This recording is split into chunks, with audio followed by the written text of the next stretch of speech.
Dia bagi jawapan dekat sini and dia suruh kita teka yang manakah merupakan persamaan linear dalam dua pemboleh ubah. Dua pemboleh ubah tu maksudnya dia ada X dan Y ke, B dan C ke. Dia ada dua huruf yang berlainan tau.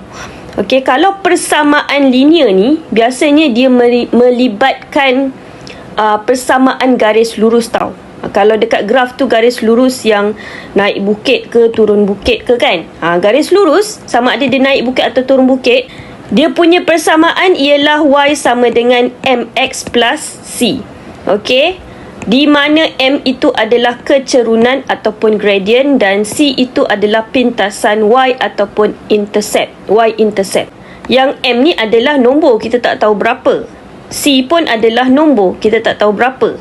Tapi yang pasti Y dengan X ni adalah dua pemboleh ubah. Inilah dua pemboleh ubah dia, Y dengan X.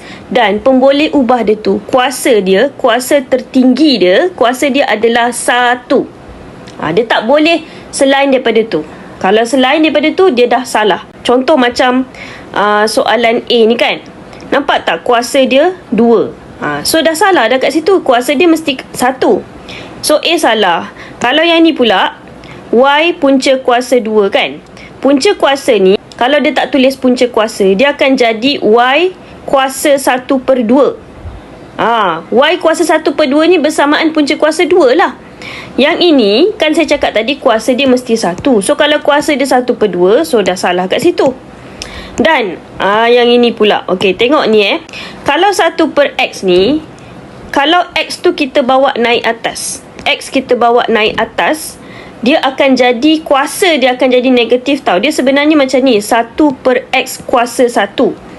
So bila dia naik atas, kuasa ni dia akan jadi negatif. Dia akan jadi macam ni, 1 darab X kuasa negatif 1 ataupun X kuasa negatif 1.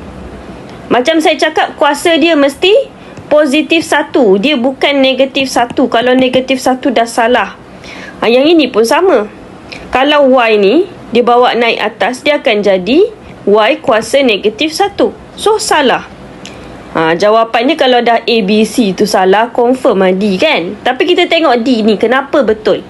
Okey, yang ini, contoh yang ini kan, ini sebenarnya 1/2X tau. Ataupun yang ini kalau korang pecahkan dia, dia sebenarnya 1/2 darab dengan X/1. X/1 tu sebab X tu ada kat atas. Kalau kita darab teruskan, atas darab atas, bawah darab bawah, dia akan jadi 1 darab X, X. Lepas tu yang bawah tu 2 darab 1, 2.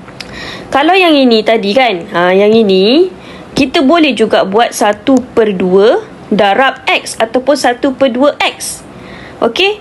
Dan yang ini pun sama. Sebelah dia ni negatif Y/3 kan. Dia sebenarnya negatif 1/3 darab Y/1. Kalau kita darab terus, atas darab atas jadi negatif 1Y. Okey, lepas tu bawah darab bawah, 3 darab 1 jadi 3. So dia akan jadi negatif Y/3. Macam ni lah.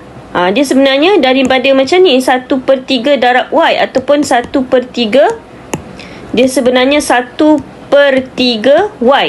So kalau X dengan Y ni, kuasa dia 1, betul tak? Dia tak letak kuasa apa-apa. Maksudnya kuasa dia 1 lah. So that's why lah jawapan dia adalah D.